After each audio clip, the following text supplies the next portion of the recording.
చిరంజీవి గారు రీసెంట్‌గా ఒక కామెంట్ చేశారండి వారసుడు కావాలని. ఆ కామెంట్‌లో ఏమన్నా తప్పుందా? ఆడవాళ్ళని కించపరిచారు అని అంటున్నారు. ఏమన్నా కించపరిచే విధంగా ఏమన్నా ఉందా ఆ కామెంట్? ఏమీ లేదండి, సహజం. ఇంట్లో ఎవరైనా సరే ఆడబిడ్డలు అంటే ఆడపిల్లలు మనవాళ్ళుగా మనవరాళ్ళుగా ఉన్న వ్యక్తులు ఒక మనవడు కావాలని కోరుకోవటం కానీ, అట్లాగే మగపిల్లలు మరి ఎక్కువగా ఉన్నవాళ్ళు మా ఇంటికి ఒక మహాలక్ష్మి ఆడబిడ్డ కావాలని కోరుకోవటంలో తప్పే ఉందండి. అది ఆయన సామాన్యంగా మాట్లాడుకునే మాటని ఆయన ప్రజలందరినీ తన కుటుంబ సభ్యులుగా భావిస్తారు కాబట్టి ప్రజలతో ఆయన పంచుకున్నారు. ఈ విషయంలో తప్పేమీ లేదు.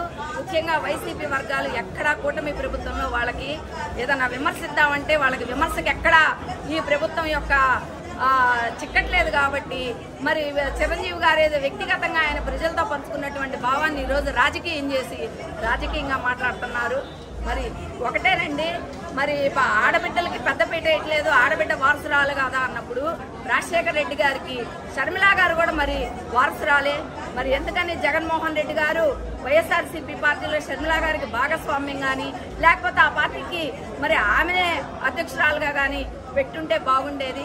ఖచ్చితంగా ఇది వైసీపీ శ్రేణులు యాంటీ కూటమి చేస్తున్నటువంటి ఒక తప్పుడు ప్రచారం. దీన్ని మనం పట్టించుకోవాల్సిన అవసరం లేదు. చిరంజీవి గారు దగ్గర నుంచి మెగా ఫ్యామిలీలు ఎవరు కూడా మహిళల్ని కించపరిచే విధంగా మాట్లాడరు. మహిళల్ని గౌరవించే దాంట్లో కూడా మెగా ఫ్యామిలీ ఎప్పుడు ముందుంటుందని చెప్పి నేను తెలియజేస్తున్నాను.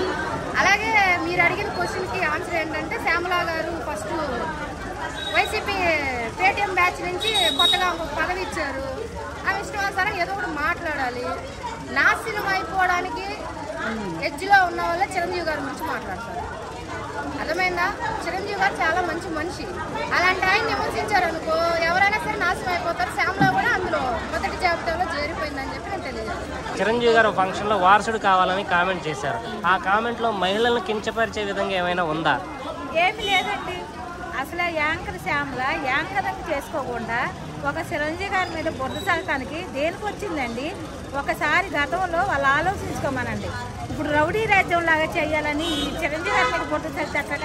ఇప్పుడు చిరంజీవి గారిలో మనవరాళ్ళు ఉన్నారు. మనవరాళ్ళు ఉన్నప్పుడు ఒక వారసుడు కోరుకోవటం తప్ప చిరంజీవి గారు ఆడపిల్లలు కించపరచలేదు కదా. నాకు ఆడపిల్లలు వద్దని అనలేదు కదా చిరంజీవి గారు. ఒక లేడీ హాస్టల్లాగా ఉంది మా ఇల్లు. రామ్ చరణ్ ఒక కొడుకుని ఉంది అంది. ఎందుకంటే నాగబాబు గారికి ఒక కొడుకు ఉన్నారు, పవన్ కళ్యాణ్ గారికి 2 కొడుకులు ఉన్నారు, చిరంజీవి గారికి ఒక కొడుకు ఉన్నాడు, రామ్ చరణ్ గారికి ఒక కొడుకు ఉండటానికి కోరుకుంటానికి తప్పండి.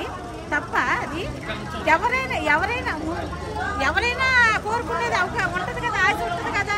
ఇప్పుడు ఒక కుటుంబంలో ఉంటారు, మగపిల్లలు ఇప్పుడు అమ్మాయి పుట్టింది, ఏమ్మా ఈసారి మగపిల్లలుగా కానండి అమ్మ వారసుడిగా ఉంటుందని ఆడపిల్లలు తీసి పక్కనే పెట్టాం కదా మేము. ఇప్పుడు పవన్ కళ్యాణ్ ఆడపిల్ల ఎయిర్ మైల్కే గుర్తింపించారు. ఇప్పుడు ఎయిర్ మైల్ అంటే మేము బయటకు ఎందుకు వస్తున్నాము? అది ఒకసారి శ్యామలని చూసుకోమనండి. ఆ జగన్మోహన్ రెడ్డి గారు ఏదో చెప్పారని ఏదో మెసి పెట్టుకొని మాట్లాడదామని కాదు. ఆ స్థాయి అది కాదు. మరి ఎందుకు మాట్లాడుతుందో ఎయిర్ మైల్ అందరూ కలిసామనుకో, ఉప్పు ఊదామనుకో గాలికి ఎగిరిపోద్ది. రోజా ఉంది, రోజా దెబ్బ మూసుకొని కూర్చొని ఉందాట. రోజా గారు పక్కన కూర్చున్నారు.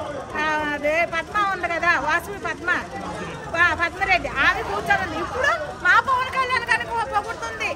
ఇప్పుడు జగన్మోహన్ రెడ్డి గారి ప్రభుత్వంలో ఉన్నప్పుడు పవన్ కళ్యాణ్ గుర్తు రాలేదా? చిరంజీవి గారు గుర్తు రాలేదా? ప్రజారాజ్యంలో భిక్ష పెట్టారు. నేను చిరంజీవి గారు ఒక ఫంక్షన్లో వారసుడు కావాలని కామెంట్ చేశారు. ఆ కామెంట్లో ఆడవాళ్ళని కించపరిచే విధంగా ఏమైనా ఉందా? లేదండి. ఆడవాళ్ళు ఉన్నారు అన్ని మళ్ళీ వారసులు కావాలన్నాడు. ఎవరు అనకూడదు. వాళ్ళ చిన్న కూతురు పిల్లలు వాళ్ళు అయినా కూడా ఎంత ఇదిగా చూస్తున్నాడండి. ఆడపిల్లలు వద్దనుకుంటే వాళ్ళ పిల్లలు వాళ్ళు ఇది చేస్తారు కదా.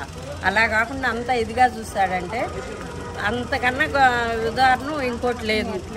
వారసులు కావాలని మేము అడుగుతాం. చిరంజీవి గారు ఆయన ఒక సినిమా యాక్టర్ ఇది కాబట్టి ఆయన అన్నాడని ఇది చేస్తున్నారు. నీ ఇంట్లో నువ్వు అనుకోవా వారసులు కావాలని? ఎంతమందినో చూస్తున్నాము. ఇప్పుడు ఆడపిల్లలు పుట్టారని చేసే వాళ్ళని తప్పు. అది మటుకు మేమందరం అసలు అనుకుంటున్నాం. మేము ఒక మహిళమే.